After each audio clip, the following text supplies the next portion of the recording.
जय सिया राम, राधे राधे। प्राचीन समय का केल्ली प्रदेश, जिसे आज के समय में हम केरल कहते हैं। केरल में एक राजा हुए थे जिनका नाम दृढ़व्रत था और यथा नाम तथा गुण की भावना के साथ बड़े ही दृढ़व्रती थे।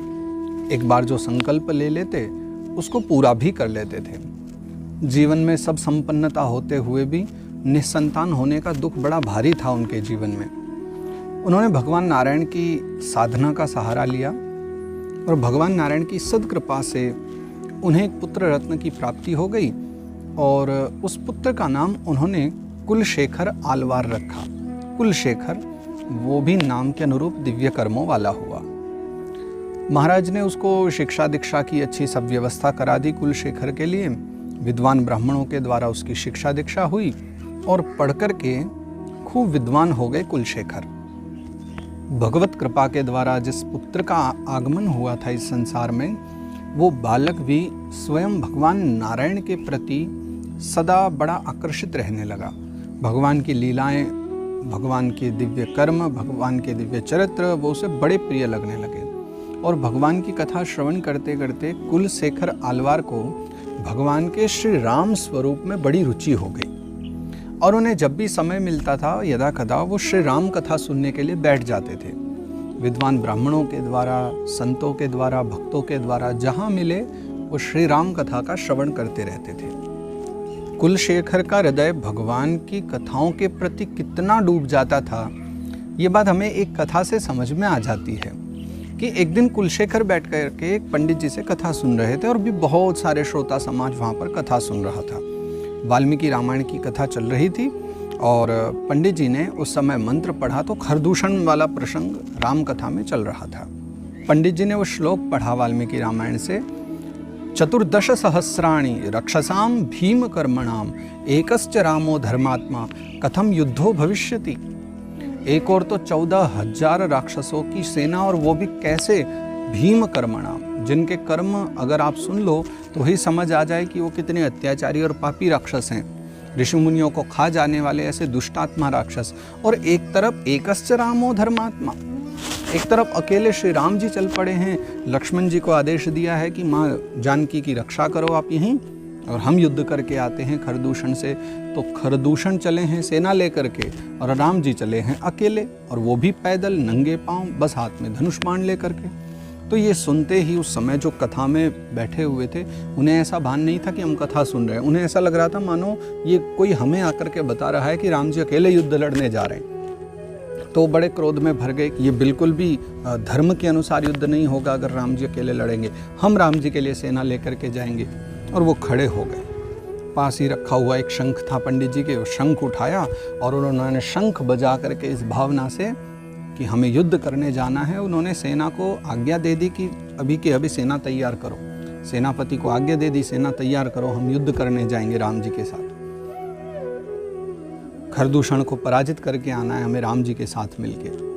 निकट के बैठे हुए सभी लोग बड़े आश्चर्यचकित, ये क्या हुआ, ये क्या आज्ञा दे दी महाराज ने, राजा ठीक तो है ना। तब पंडित जी समझ गए, मुस्कुराने लगे कि ये भक्त तो भाव में हैं। राजा इस समय कथा में प्रवेश कर चुके हैं अंदर।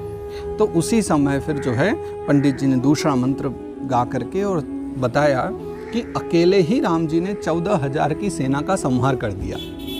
और जब ये सुना आलवार जी ने, कुलशेखर जी ने, तो ये सुन करके फिर उनके मन को शांति मिली और फिर उन्होंने सेनापति से कहा कि चलो अब सेना को रोक दो, अब युद्ध करने के लिए जाने की आवश्यकता नहीं है, क्योंकि मेरे प्रभु श्री राम ने अकेले ही 14,000 की सेना का संहार कर दिया है। तो इतने भाव में मग्न हो जाते थे कुलशेखर, इतने भगवान श्री राम की कथा के प्रेमी बन गए थे। परंतु सत्यता तो ये है कि भक्ति मार्ग में बाधाएं बहुत हैं। जो अच्छे कर्म हैं जीवन में, उनको करने के लिए भी आपको अनेक बार कष्ट बहुत उठाने पड़ते हैं। लोगों की भलाई करते समय भी आपको बहुत सारे कष्ट उठाने पड़ते हैं। बहुत सारा आपका नाम भी कई बार डूबता है, आपका नाम खराब भी करने वाले प्रयास करते हैं कि आपका नाम खराब हो। तो बहुत सारी बाधाएं भक्ति मार्ग में भी आती हैं। कुलशेखर जी के यहाँ तो भक्तों का आगमन बना रहता था। कभी कोई भक्तजन आ जाते थे, कभी कोई संतों की टोली आ जाती थी राज्य में। राज्य कार्य सुचारू रूप से पालन करते हुए भी वो संत सत्संग और भक्ति सत्संग आदि करते रहते थे। लीला चर्चा कुछ न कुछ सुनते रहते थे।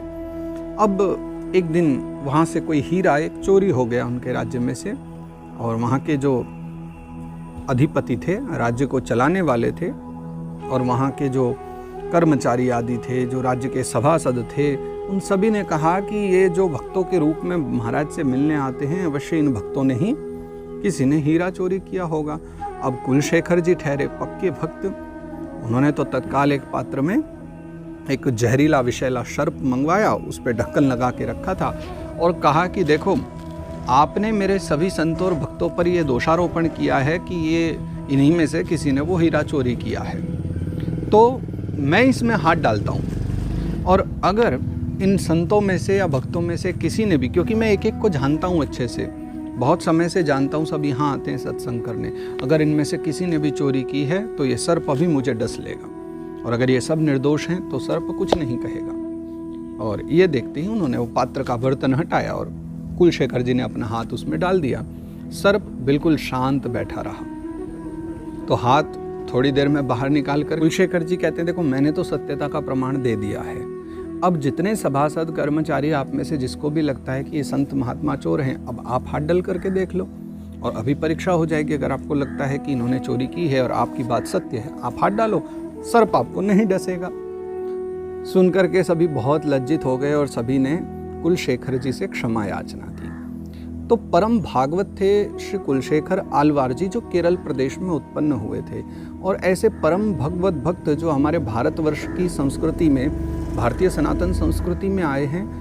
मैंने इनकी कथा से एक बात सीखी है, एक बात जानी है, अगर इतने सारे विद्वान होने के बाद भी ये भक्ति मार्ग में जा रहे हैं, अगर इतना पढ़ने लिखने के बाद भी ये लोग उस मार्ग को अपना रहे हैं, तो उस मार्ग में कुछ सत्यता तो है, उस मार्ग में कुछ ऐसी व्यवस्था तो है, उस मार्ग में कुछ ऐसी महिमा तो है, उस मार्ग में कुछ ऐसी दिव्यता तो है जो व्यक्ति को अपनी ओर आकर्षित कर लेती है।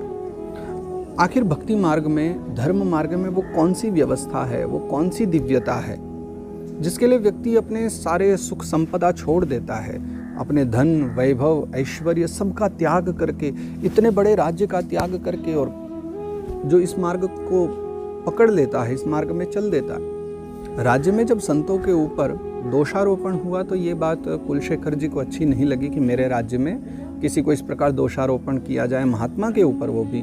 तो उन्होंने कहा मुझे इसका शमन करना चाहिए, इसका मार्जन करना चाहिए, और इसलिए कुलशेखर जी ने तीर्थ यात्रा की।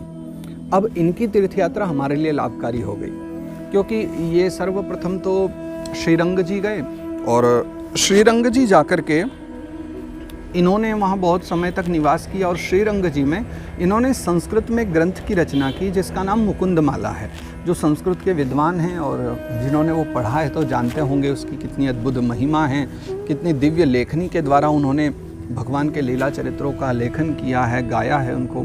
उसके पश्चात में ये वहाँ से छोड़ करके अपनी तीर्थ यात्रा वहाँ बहुत दिन की इन्होंने फिर वहाँ से करके, और फिर ये चले आए, फिर तिरुपति आकर के इन्होंने बाकी अपने जीवन का बहुत समय बिताया।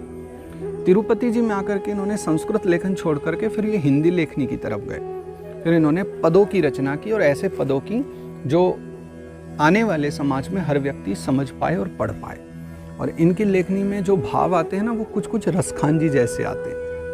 ये अपनी लेखनी में लिखते हैं कि भगवान, न मुझे इंद्र की पदवी की कामना है, न राजा बनने की इच्छा है, न राज्य की कामना है, मुझे तो बस आपके मंदिर की सीढ़ी बनने की इच्छा है कि जहाँ जो भी भक्त आएँ और उनके चरण मुझ पर पड़ते रहें। अगर उतने सौभाग्य नहीं हैं तो मैं उस बाग का फूल बन जाऊं जिस बाग के फूलों से आपकी पूजा होती हो। अगर उतना भी सौभाग्य नहीं है तो आपके उसी बाग में जो जल आता है, मैं उस जल का वही पानी बन जाऊं, मैं उस धारा का पानी बन जाऊं ताकि उन फूलों को सींच सकूं।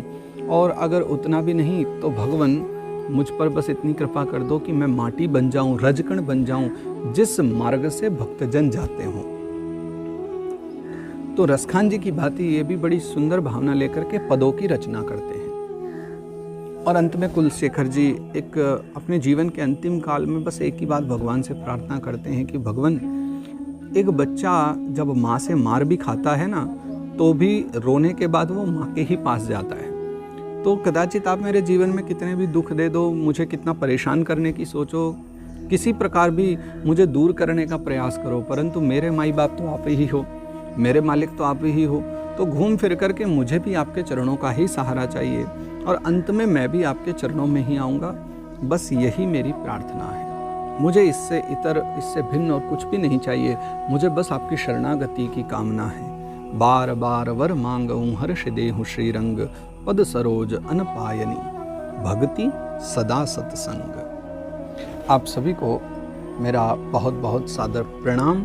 तो कल पुनः मिलते हैं। आप सभी स्वस्थ रहें, आनंदित रहें, सदा जीवन में प्रसन्न रहें, भक्ति मार्ग का आश्रय लेकर के वैभवशाली जीवन जिएं। ये मेरी कामना है, ऐसा मैं चाहता हूँ। आप सभी पूजनीय जनों को मेरा प्रणाम, सभी को बहुत बहुत प्रेम, सादर जय श्री कृष्णा, राधे राधे।